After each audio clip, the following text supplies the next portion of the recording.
I used to be in a band, and our band would go all over the place, and we would do shows. And a lot of times when we got to a place where we were going to do a show, it was a big hotel and had a big ballroom. And the way that these things work is there was an event that was in there before we got there, and so it would be our load-in time. And so we would load in the back of the hotel and do all those things, and eventually we would get up to whatever floor through the freight elevators, and we would start pushing our gear in. And there would be another event that was being taken down, right? They'd be like not unstacking, but just breaking down the event that was in front of us. And so a lot of times we would get in there and there would still be a stage where there was a podium of some type of lectern that was very nice and fancy. A lot of times it would have some kind of seal on the front of it or some kind of logo or something like that. And there'd be just like hundreds and hundreds and thousands of chairs or whatever, depending on the size of the venue. And so we would get in there. Anytime we saw one of those setups, I was drawn to it because many of you know that at some point in my life, I had this desire to be president of the United States, which meant that I got to give a State of the Union address every single year. And I look forward to that day when I was going to be president of the United States and give that State of the Union address. I watch every State of the Union. It doesn't matter who you vote for or whatever. If you're a president and you're going to give a State of the Union, I watch them all every single moment. I don't know why, but I love it. Anyway, I'm not going to get into it. But I just love the whole thing. And so I would take advantage and I would pretend every time we went into one of these venues and they had that thing, I would get in there and I would pretend that I was giving the State of the Union. Like I would actually talk, I would give the whole thing. You know what I'm saying? Like not quite as long, usually like 10 minutes before somebody would say, hey, we're moving this or whatever. It's like, hey, come on, let me have some fun. And I get it, I was young. I was like 30 years old. What was I thinking? Just me and pretend make believe with thousands of people in front of me pretending that I was influencing how they were gonna impact our country. It's fine. Just a thing, right? Vision Sunday is State of the Union. That's what it is for me, right? This is where we're at. This is what we're doing. So now here's the deal. I say that. My hope is that, honestly, I'm a realist. When I listen to the State of the Unions, there really hasn't been a good one in a long time. They're mostly just a bunch of gibberish. So hopefully this is not just a bunch of gibberish this morning, but the concept is the same. I want to tell you where we're at as a church. And more importantly, what's going to be unique about this particular Vision Sunday is I've got a problem and we don't have a solution for it. And so I want to bring that to your attention and we're going to go from there. But before we get to that, let me tell you why we have Vision Sunday in October. It happens in October because the first week of October seems to be a fairly significant moment for God to move in our life. It started in 2016 where my wife and I had come to the conclusion that we ought to pursue church planting in March of 2016. And we fast forward to October of 2016, and we had done nothing about it. And eventually, I ended up having a conversation with a really good friend of mine who happens to also be sitting on the front row. Hey, Jeremy. And so he and I were having a conversation where I just confessed to him. I said, hey, here's the deal. Months ago, God confirmed this is what we're supposed to be doing. I've done absolutely nothing about it. And so I just kind of said out loud, and here's the reason that I haven't moved on this. Is I don't have enough faith that God's going to provide for my family financially. That's why I haven't done anything about this church planting thing that I feel like we're called to. And so he and I were having the conversation, and he says, hey, well, I know what to pray for. And he hung up on me. He just hung up the phone. Like it wasn't like, hey, all right, I'll talk to you later. Let me know how it goes. It was just, well, I know what to pray for. And then it was cut up. That was it. It was done. It was finished. And so immediately I panicked. I was like, man, what have I done? I just told some random guy, he's a good friend to me, but just like some random guy, like, hey, that I'm supposed to be doing something else than what I'm doing. Which, there's an order of things. Like there's people you're supposed to tell when you're a part of a church. Like you should go to the leadership and say, hey, I'm thinking about doing this, right? I'm thinking about moving in a different direction. Like you should tell them. And I didn't do that first. I told Jeremy. The second thing is I just told someone that one of his pastors didn't have any faith, right? And I'm pretty sure that disqualifies you as a pastor altogether. Like you can't be a pastor and not have faith, right? And so immediately I had created a problem for myself that I knew I needed to solve. And so I started thinking, I was like, all right, well, how do I do this? If anyone else were to come into my office and say, hey, I'm having a crisis of faith, what would I tell them to do? And I knew the answer to that question. We've got to find a cliff, and then we've got to jump off of it. Like we've got to find a cliff that God has called us to, and then we've got to leap off of it.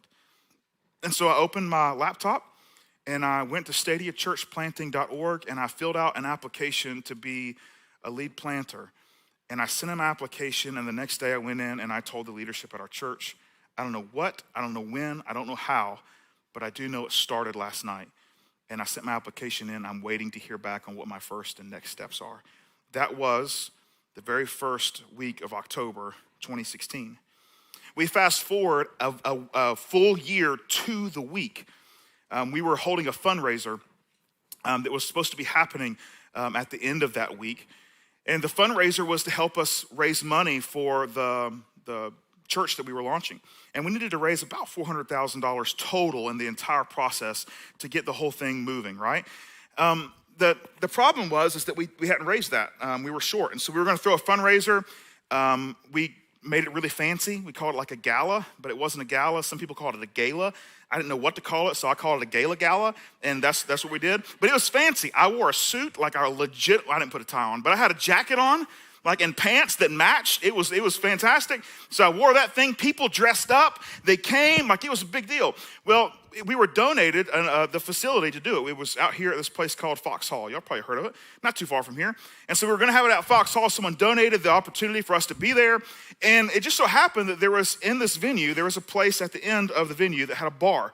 And the bar was a part of you renting the venue. And so a couple of the churches that were supporting us, there's a bunch of churches that jumped in to help Launch Foundation. A couple of the churches that were helping us, they heard that there was going to be a bar at the facility that we were holding this fundraiser. And so they sent me a certified letter and just said, hey, here's the deal. If you go forward with this, we are cutting our funding. We're not about that life. Like, we're not going to do those things. And then another church also reached out. They sent a text message. So one certified letter, one text message. Here it is. This is what we heard. We've been told this. If you hold this fundraiser, you can either change venues or you can buy the bar out so it's not open at the facility. Those are our options, or we can just lose our funding. And so I got together with our management team, and we decided to tell them thank you for the money they had sent. We don't need their money anymore.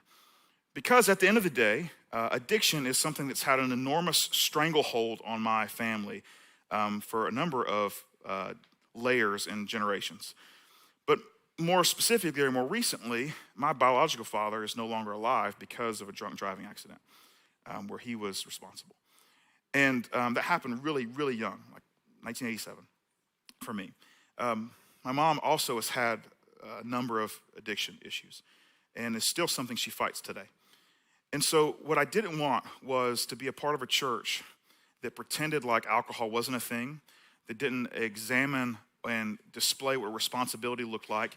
And I also didn't want to have a church where we wouldn't have someone in the bar, let's just say at the Alamo, late one Friday night, where someone's father was going to get in a vehicle noticeably impaired, and every single one of you say, you know what, hope for the best.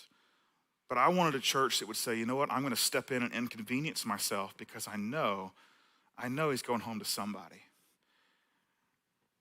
And so I just didn't want to pretend. I also didn't want to be a pastor that every time I walked in a restaurant, and some of you were in it, that you had to hide your drink.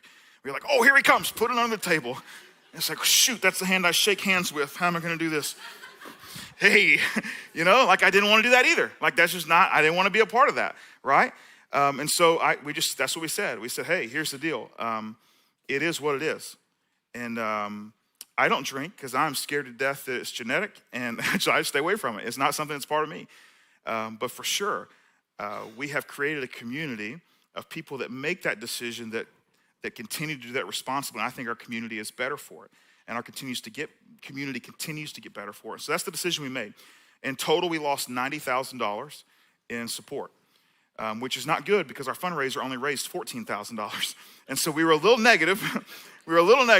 But it gave me the opportunity to gather our launch team in the house. We had just moved to Newnan. We were renting a house. And so I gathered our launch team together in my living room, and I told them, hey, we just lost $90,000, which I get, or we just raised $14,000, and that's the reason we lost it. However, this is the real thing that I need you to make sure that you're aware of. Just because you write big checks doesn't mean you get to decide what's right and wrong. And that's the way we're going to approach what we're going to do as a church from here on out.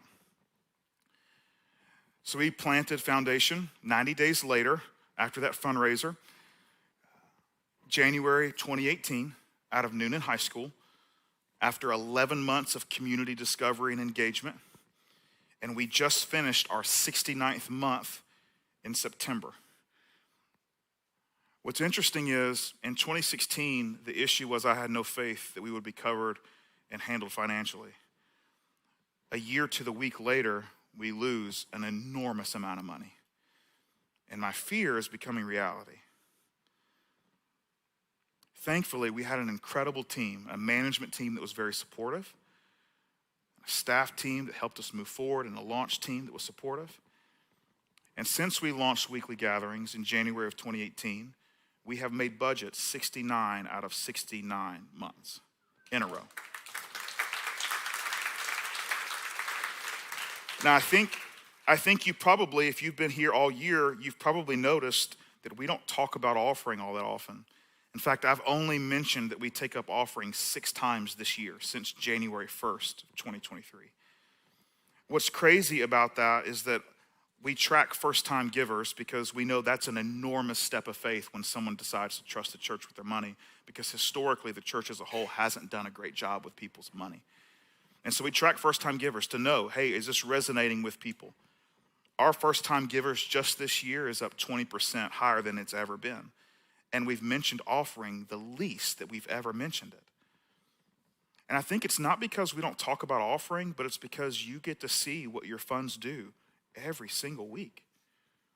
That you see the offering in action. That you look around and you realize this isn't that fancy of a place. It's just concrete and drywall and as cheap as carpet we could find. That's why you can spill your coffee on it, and it's not a big deal. Like it just is what it is. These chairs are sitting in. We bought them secondhand from Passion City in Atlanta. When they upgraded theirs, we bought these at an enormously discounted price. We just don't have a lot of nice stuff. We could. We just spend a lot in very visible ways in our community. And I think you see that. I've been doing full-time ministry since 2005, which really isn't that long a time relative to a lot of the pastors I know. But I will tell you this, since 2005, Foundation for sure is the most generous church I've ever been a part of. But God is doing so much more than simply moving through generosity and helping us care for teachers and students and clean up after natural disasters and lead the way in our city in so many different areas. We took a survey 3 weeks ago, and in that survey, we just simply wanted to discover, are we accomplishing the things that are most important to us? And so we sent the survey out. We've done this now 3 times. The last survey we sent out that was like this, we did one post-COVID, but was 2019, where we had a full idea of what was kind of happening. And so I wanted to just bring some of that to light to you, which again is going to show us not all perfect things, but actually a pretty large problem. I'll start with this one. A lot of times when I'm in our community, I'll have conversations with people that are a little older than I am. I'll be 40 in December. So I'm currently in my mid to late 40s, and I will be in my late 40s once December 1st gets here, and then I'll be in my 40s December 29th, and that's the way that math works. And so I'm headed towards my 40s. When I have conversations with folks that are maybe 20 years older than I am in our community, a lot of times they'll say things like, I really would love to come to Foundation, but I'm pretty sure I would be the oldest person there. And when I walk in, people are just gonna look at me like, hey, why is the old people here? And that's what they say to me. I can't tell you how many times people say that. They say, look, if you don't have young kids, people are gonna look at you weird when you show up at Foundation. Well, our survey represents 788 people that are a part of what we do as Foundation, which isn't everyone, but it's a pretty huge piece, right? For those of you who didn't fill out the survey, shame on you, right? Your voice is not heard. But in the survey, it's not heard in the survey, okay? It's heard. I thought this was interesting. Let's take a look at the way that our age demographic is broken down.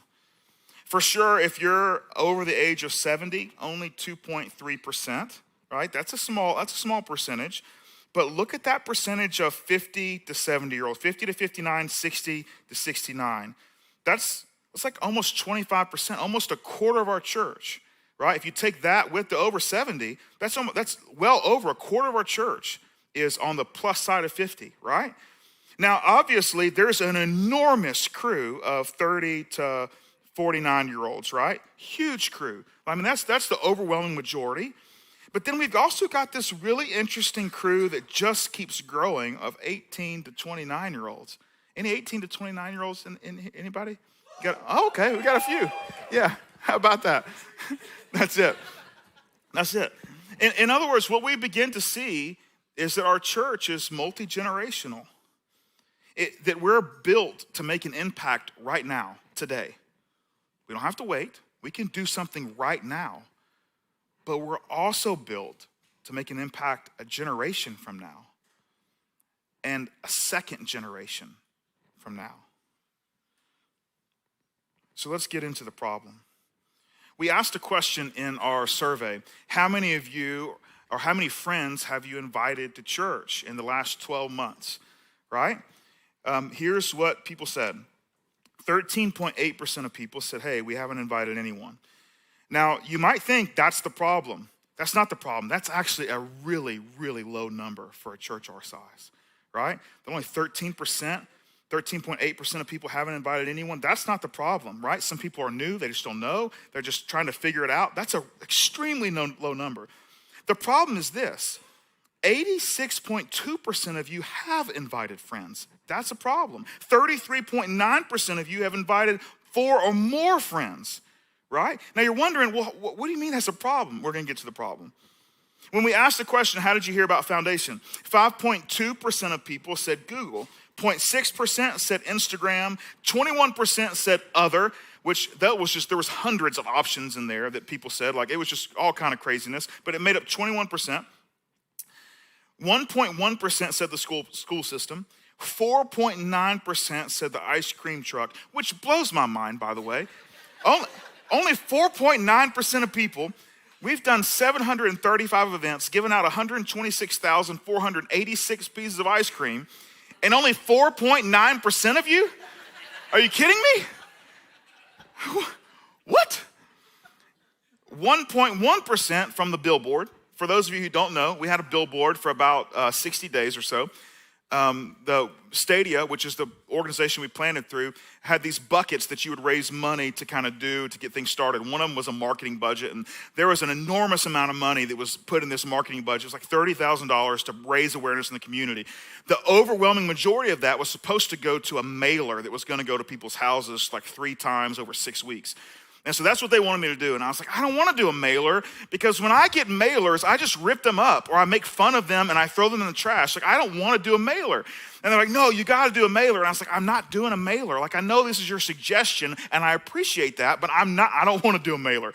They're like, well, you got to figure out something that has the same impact. And I was like, deal, that's easy. I mean, how else can I find 186,000 eyes to view something? I'll look at a billboard. So I called and I negotiated over and over and over again with this company. I showed them, like, come on, please, I just need it for 60 days. And finally, they gave us a billboard right in the heart of the commercial section, right next to Walmart and Home Depot and Lowe's, right in front of Lowe's by the Mexican restaurant there. And so we put our stuff on the billboard. And so evidently 1.1% of you saw the billboard. Thank you.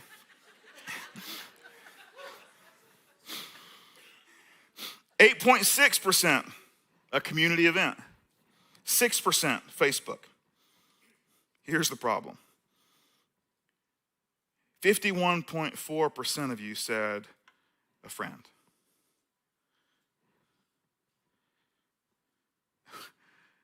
That's a big number. 51.4% of people, a friend.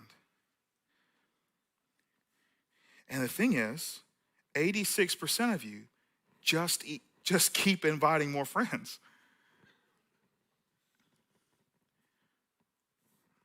Now here's an even more important statistic.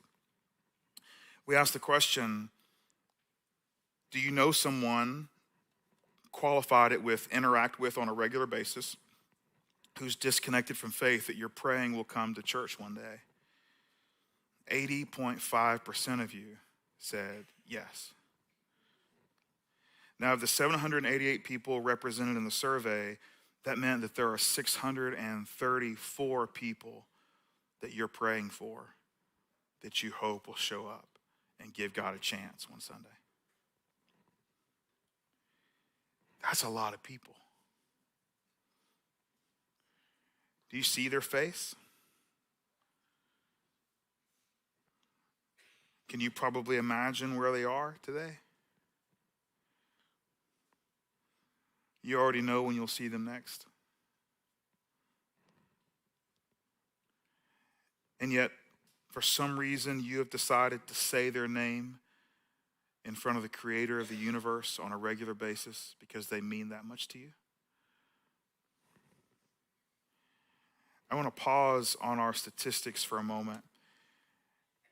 And I just want to pray for those people that you're already praying for. And if you've got someone, if you're part of the 80% that's interacting regularly with someone that you hope is introduced to Jesus, then I want you to pray for them. Let's double down on them today. But if you're one of those folks that didn't fill out the survey, or maybe you're like, actually, I'm having trouble thinking of someone that's disconnected from faith that I interact with on a regular basis, I would like for your prayer to be, God, send me someone. God, send me someone that I can begin to invest in that would find a relationship with you. Would you pray with me? Father, we say their names in our head at this very moment. And even though we say them silently, all in your direction, you heard every single syllable, one by one. And not only did you hear the names, you saw the faces that they represent, the family they might be connected to, that you know where they are in this moment. The number of hairs on their head, their history and baggage, the obstacles that stand between them and a relationship with your son. You see it and you know it all, and still we bring you their names once again. And so, Father, we ask that we might have the courage to make the most of whatever opportunity you give us, to open a door for them to move in your direction.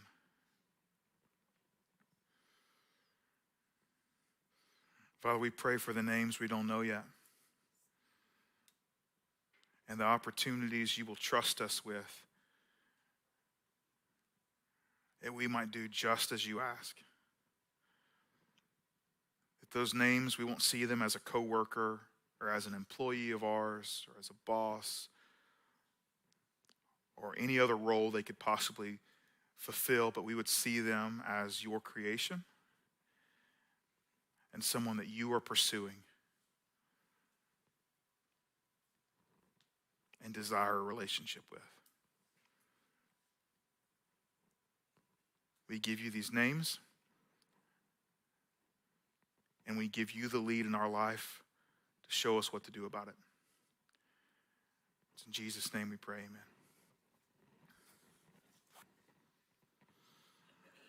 We planted a church for one reason, because there was an enormous amount of people in a 5-mile radius of the courthouse square that had no connection to faith. The demographic studies we did came back at 64 and 72% of people had no connection to any type of faith movement. Now, that's not just an attachment to Christianity, that's any type of faith movement, period, whether it's Islam or Buddhism or anything in between. So the number of people not connected to Jesus is higher than that, right? And so it's just an enormous amount. And so when we said, hey, what can we do about that?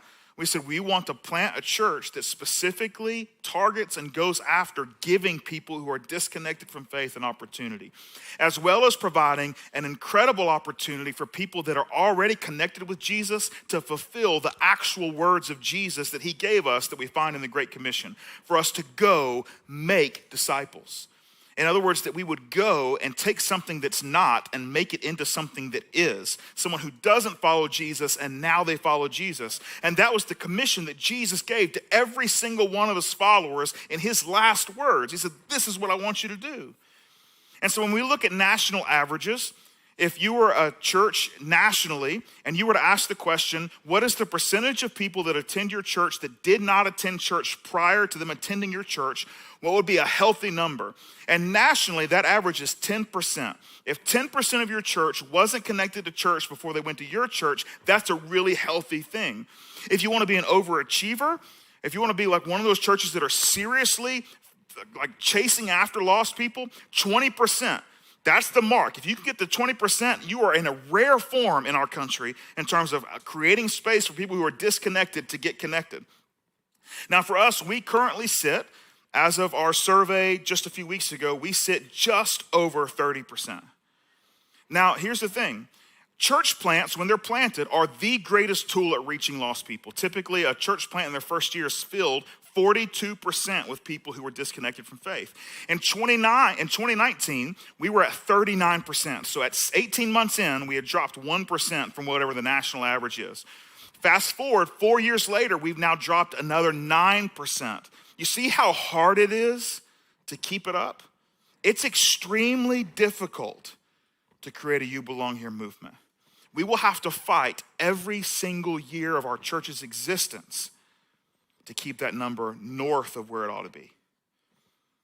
Now, this tells me a couple of things that we've dropped 9% over the last 4 years. It tells me, number one, that we are still reaching people who are disconnected, because 30% is still a crazy number at year 5. But the other thing it tells me is that we can still get better at it. Like, it is doable for us to continue to take steps that take us even further towards that. We still have room for improvement. But it also tells me that our mission has attracted a lot of people that really desire to do what Jesus wants them to do. Because there's a lot of you who are followers of Jesus before you got here and have now attached yourselves to a Great Commission engine that is reaching out and fulfilling the very mission of Jesus. And that's also a really good thing. I'll walk you through just a few of our Sunday statistics, and I'm going to be super quick with these. In 2018, at the end of the year, that was our launch year. We launched in January. At the end of the year, we had averaged 232 people. All of these averages, we take out the special Sundays. If it's a special Sunday like Easter, we don't include them in our average. So this is a legit average. So 232 people at the close of 2018. In 2019, we jumped to 343 on a Sunday. These are average weekend attendance. In 2020, pre-COVID, we were at 397. We were closed because we were in a school system, had no place we were allowed to meet from March to November. And so when we came back, November and December, we averaged 212 post-COVID. In 2021, we jumped back up to 295. In 2022, we were at 453 a Sunday. And in 2023, we've been averaging 551 a Sunday, week in and week out. In the last 6 weeks, we've averaged 593. We have grown every year because we are fulfilling our mission to create a You Belong Here movement where people are the destination and Jesus is in the lead. In total, there's somewhere between 800 and 1,000 people that attend here every month. They say, hey, this is where I go to church, Foundation. That's a lot of people that we can do a lot of good with. As long as we don't get distracted by, hey, it's cool that there's a lot of people. And this creates a problem. One that I started to preview a few weeks ago. More people, more problems.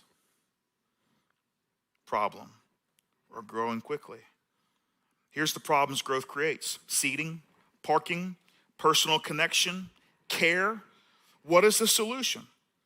What's the solution? I'll tell you. We've been having this problem and knowing we were going to have a problem. And in January, we started work on what I was going to unveil to you today. In January, we started working on a project that would allow us to expand our facility on this teeny tiny little postage stamp piece of property that we're on to be able to seat more people. And that was the plan. The hope was today on Vision Sunday, 10 months after we started working on the project, for me to show you all of those specifics and to say, hey, this is what we're going to have to do because we continue to grow. If you'd asked me in March, what's the plan? I would have told you that's the plan. If you asked me in June, I would have told you that's the plan. If you'd asked me July 4th, I would have told you that's the plan. If you had asked me end of July, I would have told you the plan has a wrinkle. And the wrinkle is we're losing parking. So before we lost, for those of you who weren't here a few weeks ago when I brought it to everyone's attention, the federal building, which is the building right outside these windows here, just the huge building, they are fencing off their parking lot for safety reasons, and we will not have access, nor will any public have access during the week or on the weekends. It's just going to be a gated off thing. And so we're going to lose about 65 spots. And then there's some other spots that's about to have another development put on it that we use on Sunday mornings. That's about another 20 or so spots. So we're losing a little more than 85 spots that we currently have. In order to solve an expanded facility, we needed to find 84 more spots. So not only do we have to find 84 more spots, we actually have to find 170 spots now.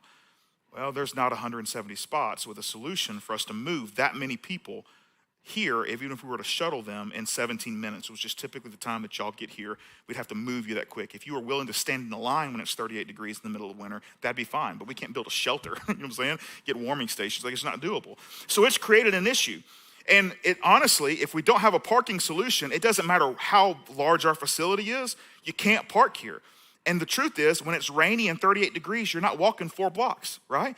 And we can't create stations for you to sit under because it's not our property to build something, right? So it's created an enormous amount of issues. Which, to say all this is to say, here's the deal. This is probably the worst Vision Sunday talk ever because I have no idea what we're going to do, right? I had a plan. No, I had a plan. Like we had a vision. It's just all of a sudden it has come unraveled. Now, I'll say this. If you happen to be best friends with a marshal that's next door, that's in charge of the U.S. Marshals, I would love to have a conversation. You know what I'm saying? Let's have that conversation. Maybe I can convince them we are safe people. You know what I'm saying? We are safe. Or if you happen to know and are friends with the people that own the warehouses over by Bridge and the Gap across the railroad tracks 2 blocks this way, I'd love to have a conversation. Love to have a conversation. Barring those 2 things, though, I got no solution today, right? I got no solution. And so I think when we get in places like this, it's always best for us to go back and ask, Jesus, do you have anything to say? Jesus is telling a story in the book of Matthew, chapter 25. And he's telling a story about a really wealthy man who's got a lot of resources. And he's going to go away for a while. And so he's got some bags of gold. And he decides to leave to the people that he trusts most, the guys that works for him. He says, hey, I'm going to leave one of you 5 bags of gold, and I'm going to give another one of you 2 bags of gold, and I'm going to give another one of you 1 bag of gold, and I'm going to go away, and I want you to use this, do something with it, so when I return, right, there's some kind of return for the investment that I'm making. And so he goes away for a long time, and he comes back, and when he gets to the guy with the 5 bags of gold, the guy says, hey, here's the deal. I put it to work, and I took the 5 you gave me, and I've now made 10. And he responds to him. He says, hey, well done, good and faithful servant. You've been faithful with a few things. I will put you in charge of many things. Come and share in your master's happiness. And then he goes down the line and he gets to the guy with 2 bags of gold. And the guy says, hey, I took your 2 and I made it 4. And so he looks at it and says, man, well done, good and faithful servant. You've been faithful with a few things. I will put you in charge of many things. Come and share in your master's happiness. And he goes down the line and he gets to the guy that had the 1 bag of gold. And this is what happens. He says, then the man who had received 1 bag of gold came and said, Master, he said, I knew that you are a hard man, harvesting where you have not sown and gathering where you have not scattered seed. So I was afraid, and I went out and I hid your gold in the ground. See here, this is what belongs to you. And so he took that 1 bag and he buried it out back. And then when the guy got back, he was like, I got your gold. This is what we know to be true. If you bury what God gives you, you lose what God gives you. How do we bury it, practically speaking? We become paralyzed by fear, so we do nothing. We're not willing to put in the work, so we become lazy. We aren't willing to be inconvenienced, which means we've got a bit of selfishness in us. And so I will restate the problem. We are growing quickly. So seating, parking, personal connection, care, it's all a problem. So what's the solution? I don't know. But this is what I do know. Don't bury it. That I'm 100% sure about. Don't bury it.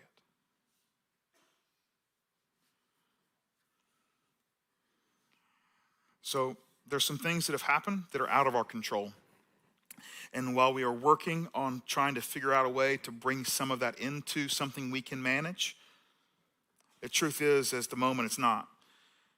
And so what I want to draw your attention to is not the things that are out of our control, but the things that are in our control. Let me talk to you just a little bit about a Sunday morning gathering experience. Do you remember your first Sunday here? Can you picture what that was like the very first Sunday you decided to give Foundation a try? And I don't know what it was like for you. Was it nerve-wracking? Was it something that you had been wanting to do for a while? Like, hey, let's give church a shot. Or maybe you just moved here and you were searching for something. Or maybe someone had invited you. Maybe you had a friend standing outside that was waiting on you. So when you got there, they were like, show you around and stuff. Or maybe you showed up with some friends for the first time, like, hey, if we're gonna do this, we're gonna do this together. Like, I don't know what we're getting ourselves into, but at least we got each other, right? Or maybe you were so bold and courageous just to show up, just you and your spouse, or you and your kids, or just you by yourself, and you had knew no one. The only thing you had done is look online for a little bit, and that was it. And you just walked in. Do you remember what it was like? Did your heart beat a little fast? Were you thinking, please don't talk to me, please don't talk to me, please don't talk to me? Or were you thinking, man, I wish somebody would talk to me. Please don't let me feel awkward like I'm standing here and nobody notices me. Like, which one was it, right? Like, what was it like? Did you have such a terrible experience with church in your childhood? You were like, I will never step foot in a church building again, period, right? And then all of a sudden you showed up and you're like, look, I'm just doing this to shut someone up. Like, they have been begging and they will not let it go. And so I'm just going to, like, do you remember the Sunday? I tell you, when people share their first Sunday experience with me, what I love is, especially when I get to talk to some of you or read your stories months and months later, or sometimes years later, the way you tell your story now is you use people's names because you've gotten to know the people that met you for the first time that Sunday. You'll say things like, well, I was walking up and Rebecca, she came and she greeted me, and then Erin Epistat, she checked my kid in at a table, or whatever it was. Like, you're using names of people that you've gotten to know that you had no idea who they were the first time they'd gotten here. But now it's just first names. That's pretty cool. You know, something else that I hear a lot is when people are having conversations about what we do as a church. They talk about how well our teams perform on Sunday mornings, right? That everything just seems to work. Like the parking team all the way, like street to seat, like the whole thing. Just people are functioning the way they're supposed to. I don't like to, and we hardly ever do, unless it's an emergency, stand on stage and say, we need more volunteers. And most of it's because we don't really have to ask. You just know we should be contributing in some way, right? That's why we don't talk about offering, because everybody they just realize this. None of what we do in the community happens for free, so people pitch in. I will tell you this, though. I wanted to pull back the veil, because when I think through the things we can control regarding our growth, there are a few things that we can do that are fully within our control. So I want to pull back the veil just for like 30 seconds. I'm going to go as fast as I can through this. And I just want to let you know currently how our teams operate, at least at the percentage that they function. Maybe you'll be surprised. In January, we were growing so fast. In January, our kids ministry, which averages about 100, they average 157 kids under the age of 10 every single Sunday that are flushing the toilet over here, that you hear, or stomping around or singing something. For sure, if it's leaking over there, it's not rainwater. You should move, you know what I'm saying? It shouldn't be leaking. It shouldn't be leaking. Don't give us the benefit of the doubt. Just believe it. Like that's it, right? But in January, our kids ministry, in terms of volunteers, was operating at 57% full. 57% because of how many kids we've added. Robin has busted her tail. That number's now up to 81%. It's still not 100%. Our parking team operates at 60%, greeting at 60%, kids check at 80%, blue tent 80%, green tent 75%, ushers 60%, security 62%, production 62%, students at 95%. Our one single team that's at 100% staffed, you can get excited. They're giving themselves a hand. That's good. That's good. Our one team that's at 100% is our medical team. So many of y'all that know how to save lives, which is incredible. This is by far the safest and most medically sound place I think you can be on a Sunday morning. But the truth is, let's just pretend every single team was operating at 100%. Still wouldn't be enough, because y'all can't stop inviting your friends.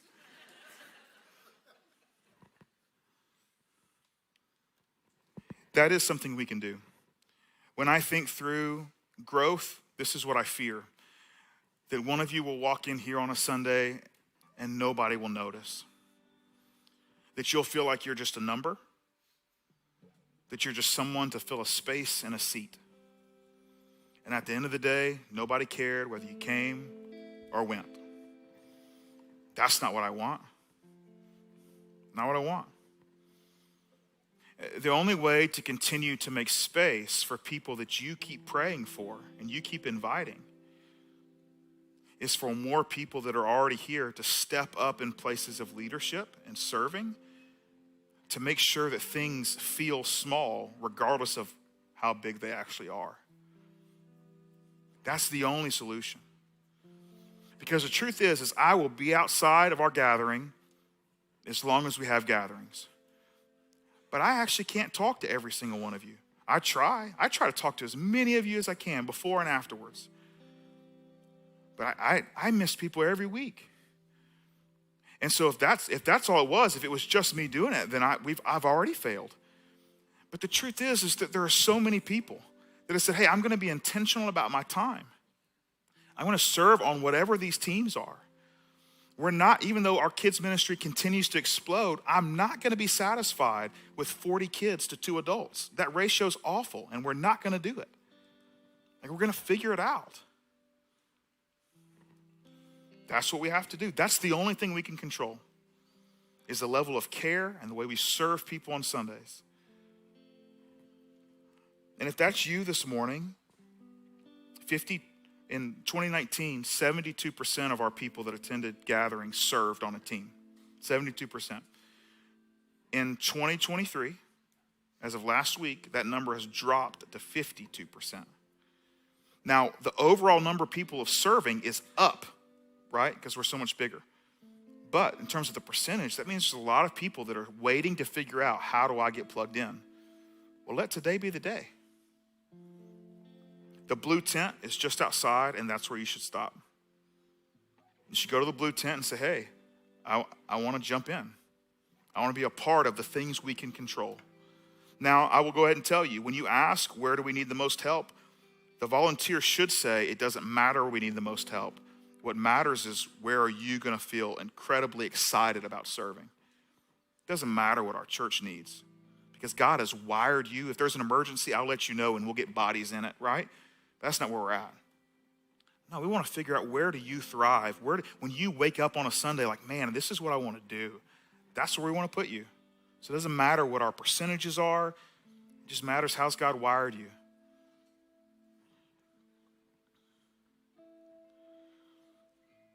Truth is, while you probably remember your first Sunday, what you cannot remember is your friend that you've been praying for, their first Sunday, because it hasn't happened yet.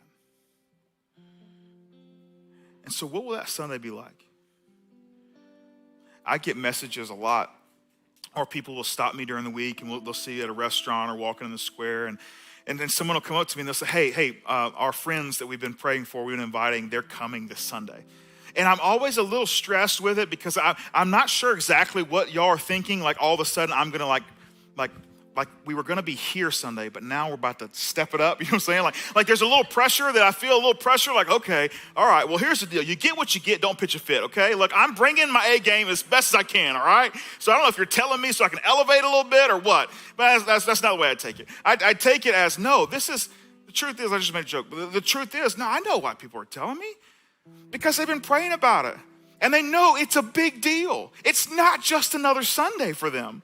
No, that's the most important Sunday of the year. There's 52 of them. But the truth is, let's think about it. When someone that you deeply care about, who doesn't have a relationship with Jesus, says, you know what, I'm going to take you up on your offer. I'm going to go give God a shot this Sunday. Man, when you think through it, all of a sudden you're like, okay, all right, I hope the band plays that song. You know what song I'm talking about, the one that's like this, I hope it's got that kind of energy. Or maybe it's like, well, man, I hope if they're introvert, they're like, I hope we can make it through the gauntlet without anybody like just tackling them. Or maybe if they're extrovert, like, man, I hope somebody talks to them. Oh, there's somebody that does the same kind of work that they do. Maybe they'll get connected. Maybe I'll make sure that they run into them and say, oh, what a coincidence. And you plan the whole thing. I don't know. But you're thinking through the details like, man, God, of all 52 Sundays, can this Sunday be the best Sunday? Of all the 52, can this Sunday be the greatest Sunday? Why? Because that person matters to you. And it should. And honestly, you should keep praying. When they say yes, you should pray that Sunday will be the greatest of the 52 Sundays. You should, because they're worth it. But I'll tell you this. I'll take a minute to look as many of you in your eyes as possible.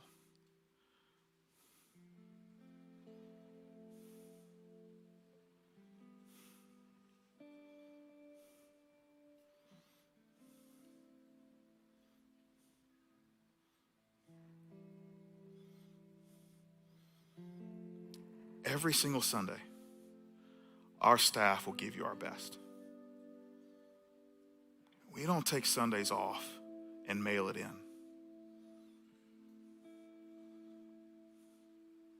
Because it's never just another Sunday.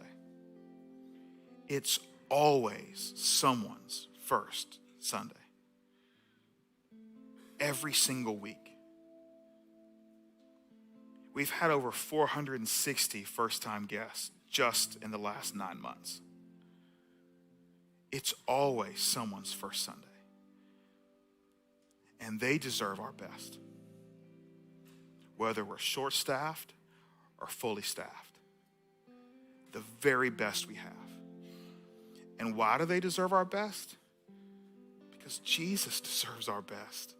Jesus deserves, when we partner with his name, that we bring our best. And honestly, when we begin to think through that lens, why would we bring anything else on a Sunday?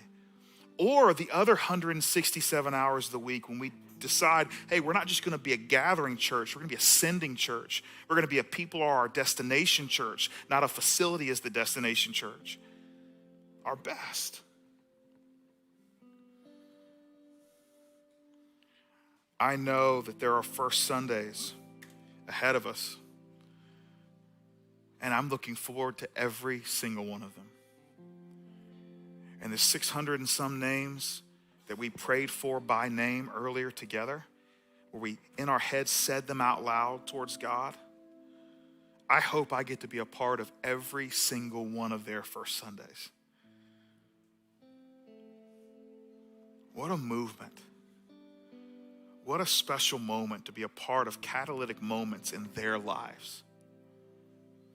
There's a lot that's happening we have no control over, which just means we need to pay special close attention to the things we do control, the things we can influence. Because that's the truth. It's never just another Sunday. It's always someone's first Sunday.